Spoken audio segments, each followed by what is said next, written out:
Chapter 12, The Children Are Carried Off.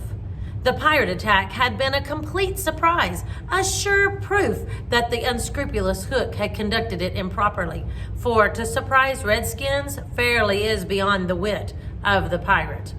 By all the unwritten laws of savage warfare, it is always the redskin who attacks, and with the wiliness of his race, he does it just before the dawn, at which time he knows the courage of the pirates to be at its lowest ebb. The pirates have in the meantime made a rude stockade on the summit of yonder undulating ground, at the foot of which a stream runs, for it is destruction to be too far from water. There they await the onslaught, the inexperienced ones clutching their revolvers and treading on twigs, but the old hands sleeping tranquilly until just before dawn. Through the long black night, the savage scouts wriggle snake-like among the grass without stirring a blade. The brushwood closes behind them as silently as sand into which a mole has dived. Not a sound is to be heard, save when they give vent to a wonderful imitation of the lonely call of the coyote. The cry is answered by other braves, and some of them do it even better than the coyotes, who are not very good at it.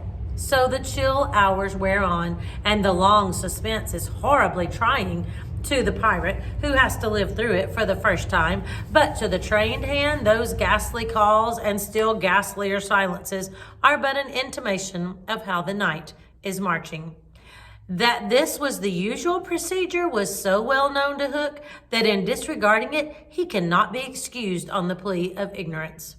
The pickaninnies, on their part, trusted implicitly to his honor, and their whole action of the night stands out in marked contrast to his. They left nothing undone that was consistent with the reputation of their tribe. With that alertness of the senses, which is at once the marvel and despair of civilized peoples, they knew that the pirates were on the island from the moment one of them trod on a dry stick, and in an incredibly short space of time, the coyote cries began. Every foot of ground between the spot where Hook had landed his forces and the home under the trees was stealthily examined by braves wearing their moccasins with the heels in front. They found only one hillock with a stream at its base, so that Hook had no choice. Here he must establish himself and wait for just before the dawn.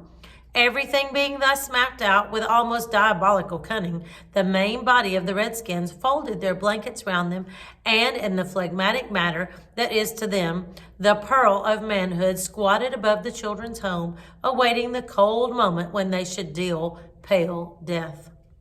Here, dreaming, though wide awake, of the exquisite tortures to which they were to put him at break of day, those confiding savages were found by the treacherous Hook. From the accounts afterwards supplied by such of the scouts as escaped the carnage, he does not seem even to have paused at the rising ground, though it is certain that in that gray light he must have seen it. No thought of waiting to be attacked appears from first to last to have visited his subtle mind. He would not even hold off till the night was nearly spent. On he pounded with no policy but to fall to.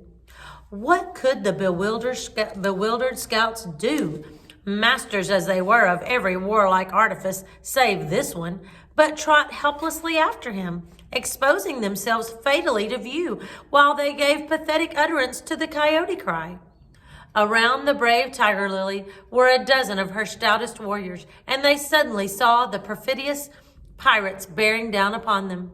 Fell from their eyes then the film through which they had looked at victory. No more would they torture at the stake. For them, the happy hunting grounds was now. They knew it. But as their father's sons, they acquitted themselves. Even then, they had time to gather in a phalanx that would have been hard to break had they risen quickly. But this they were forbidden to do by the traditions of their race. It is written that the noble savage must never express surprise in the presence of the pirate. Thus terrible as the sudden appearance of the pirates must have been to them, they remained stationary for a moment, not a muscle moving, as if the foe had come by invitation. Then, indeed, the tradition gallantly upheld, they seized their weapons, and the air was torn with the war cry. But it was now too late. It is no part of ours to describe what was a massacre rather than a fight. Thus perished many of the flower of the Pickaninny tribe. Not all unavenged did they die, for with lean wolf fell Alf Mason to disturb the Spanish Main no more, and among others who bit the dust were George Scurry, Charles Turley, and Alsatian Fogarty. Turley fell to the tomahawk of the terrible panther, who ultimately cut away through the pirates with Tiger Lily and a small remnant of the tribe. To what extent Hook is to blame for his tactics on this occasion is for the historian to decide. Had he waited on the rising ground till the proper hour, he and his men would probably have been butchered, and in judging him, it is only fair to take this into account. What he should perhaps have done was to acquaint his opponents that he proposed to follow a new method. On the other hand, this, as destroying the element of surprise, would have made his strategy of no avail. So that the whole question is beset with difficulties. One cannot at least withhold a reluctant admiration for the wit that had conceived so bold a scheme, and the fell genius with which it was carried out. What were his own feelings about himself at that triumphant moment? Fain would his dogs have known, as breathing heavily and wiping their cutlasses, they gathered at a discreet distance from his hook, and squinted through their ferret eyes at this extraordinary man. Elation must have been in his heart, but his face did not reflect it. Ever a dark and solitary enigma, he stood aloof from his followers, in spirit as in substance. The night's work was not yet over, for it was not the redskins he had come out to destroy. They were but the bees to be smoked, so that he should get at the honey. It was Pan he wanted, Pan and Wendy and their band, but chiefly Pan. Peter was such a small boy that one tends to wonder at the man's hatred of him. True, he had flung Hook's arm to the crocodile, but even this, and the increased insecurity of life to which it led, owing to the crocodile's pertinacity, hardly account for a vindictiveness so relentless and malignant. The truth is that there was a something about Peter which goaded the pirate captain to frenzy. It was not his courage. It was not his engaging appearance. There was no beating around the bush, for we know quite well what it was and have got to tell. It was Peter's cockiness. This had got on Hook's nerves. It made his iron claw twitch, and at night it disturbed him like an insect. While Peter lived, the tortured man felt that he was a lion in a cage into which a sparrow had come. The question now was how to get down the trees, or how to get his dogs down. He ran his greedy eyes over them, searching for the thinnest ones. They wriggled uncomfortably, for they knew he would not scruple to ram them down with poles. In the meantime, what of the boys? We have seen them, at the first clang of the weapons, turned as it were into some stone figures, open-mouthed, all appealing with outstretched arms to Peter. And we return to them as their mouths close and their arms fall to their sides. The pandemonium above has ceased almost as suddenly as it arose, passed like a fierce gust of wind, but they know that in the passing it has determined their fate. Which side had won? The pirates, listening avidly at the mouths of the trees, heard the question put by every boy, and alas, they also heard Peter's question and Peter's answer. If the redskins have won, he said, they will beat the tom-tom. It is always their sign of victory.